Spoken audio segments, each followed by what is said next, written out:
സംസ്ഥാനത്ത് തദ്ദേശ സ്ഥാപനങ്ങളിൽ വാർഡുകൾ വിഭജിക്കാൻ മന്ത്രിസഭാ തീരുമാനം.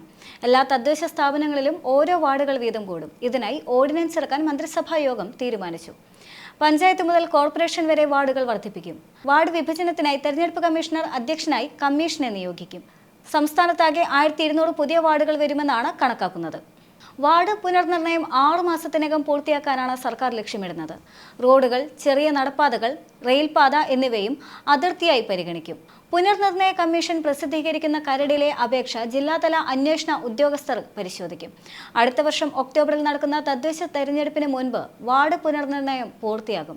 ഇതോടെ 1200 വാർഡുകൾ പുതുതായി സൃഷ്ടിക്കപ്പെടും. നിലവിൽ 1200 തദ്ദേശ സ്ഥാപനങ്ങളിൽ 21,865 ജനപ്രതിനിധികളുണ്ട്.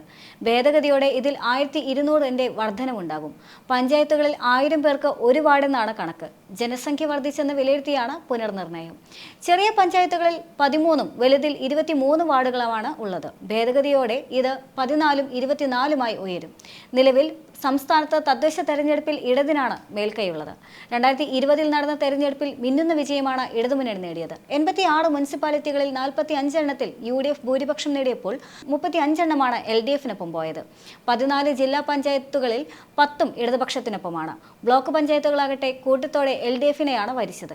152 ബ്ലോക്ക് പഞ്ചായത്തുകളിൽ 108 എണ്ണം LDF നേടിയപ്പോൾ അതിന്റെ 1/3 UDFിന് നേടാനായുള്ളൂ. ഗ്രാമപഞ്ചായത്തുകളാണ് നല്ലൊരളവിൽ UDFിന്റെ മാനം രക്ഷിച്ചതെന്നും പറയാം. 941 പഞ്ചായത്തുകളിൽ 370-ലധികം എണ്ണത്തിൽ ഭൂരിപക്ഷം നേടാൻ അവർക്ക് സാധിച്ചു. എന്നാൽ അവിടെയും LDFിന് തന്നെയാണ് വലിയ മേൽക്കൈ.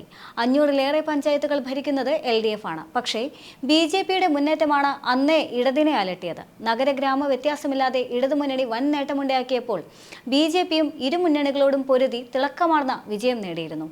തിരുവനന്തപുരം നഗരസഭയിൽ കഴിഞ്ഞ തവണത്തെ പോലെ 35 സീറ്റ് നേടാൻ അവർക്ക് കഴിഞ്ഞു. പാലക്കാട് നഗരസഭയിൽ വ്യക്തമായ ഭൂരിപക്ഷത്തോടെ അധികാരം നിലനിർത്തിയ BJP ആദ്യമായി 12 നഗരസഭാ ഭരണവും നേടി.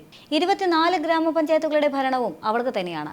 കൊച്ചി, തൃശൂർ കോർപ്പറേഷനുകളിൽ നിർണായക ശക്തിയാകാനും BJP കൗൺസിലർമാർക്ക് കഴിയുമെന്ന സ്ഥിതിയായിരുന്നു. കൊല്ലത്തെ 2-ൽ നിന്ന് 6-ലേക്കും എറണാകുളത്ത് 2-ൽ നിന്ന് 5-ലേക്കും സീറ്റ് ഉയർത്തിയ BJP കണ്ണൂർ കോർപ്പറേഷനിൽ അക്കൗണ്ട് തുറന്നു.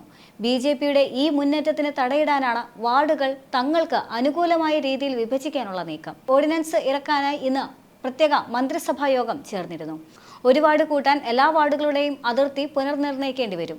സംസ്ഥാന തെരഞ്ഞെടുപ്പ് കമ്മീഷണർ, 4 മുതിർന്ന IASകാർ എന്നിവർ അംഗങ്ങളായ സമിതിക്കാണ് ചുമതല. നടപടികൾ പൂർത്തിയാക്കാൻ 6 മാസമെങ്കിലും എടുക്കും. ജനസംഖ്യയ്ക്ക് ആനുപാതികമായി എല്ലാ തദ്ദേശ സ്ഥാപനങ്ങളിലും ഓരോ വാർഡ് കൂട്ടുന്ന തരത്തിൽ പഞ്ചായത്തി രാജ്, മുനിസിപ്പാലിറ്റി നിയമങ്ങൾ ഭേദഗതി വരുത്തും. ഓർഡിനൻസിൽ ഗവർണർ ഒപ്പിടേണ്ടതുണ്ട്. കഴിഞ്ഞ തദ്ദേശ തെരഞ്ഞെടുപ്പിന് മുൻപ് 2019 ജനുവരിയിൽ വാർഡ് വിഭജനത്തിനായി ഓർഡിനൻസ് ഇറക്കിയെങ്കിലും ഗവർണർ ഒപ്പിട്ടില്ല. 2020 ഫെബ്രുവരിയിൽ നിയമസഭ പാസാക്കിയ ബില്ലിൽ ഗവർണർ ഒപ്പുവെച്ചെങ്കിലും കോവിഡിനിടെ വാർഡ് വിഭജനം അസാധ്യമായതിനാൽ മറ്റൊരു ഓർഡിനൻസ് ഇറക്കി നിയമ ഭേദഗതി ഉപേക്ഷിക്കുകയായിരുന്നു. സെൻസസിന്റെ അടിസ്ഥാനത്തിലാണ് തദ്ദേശ വാർഡുകൾ നിശ്ചയിച്ചിരിക്കുന്നത്. 2021 സെൻസസ് നടന്നിട്ടില്ല. അതിനാൽ ജനസംഖ്യാ വർധനവിന്റെ കണക്കുമില്ല. അതുകൊണ്ടാണ് നിയമ ഭേദഗതിയും അതിനനുസരണമായ ഓർഡിനൻസും വേണ്ടിവരുന്നത്. ഇതേ ആവശ്യത്തിന് മുൻപ് ഓർഡിനൻസ് കൊണ്ടുവന്നപ്പോൾ സെൻസസ് നടന്നിട്ടില്ല എന്നതടക്കം കാരണങ്ങൾ ചൂണ്ടിക്കാട്ടിക്കൊണ്ട് ഗവർണർ നിഷേധിച്ചിരുന്നു.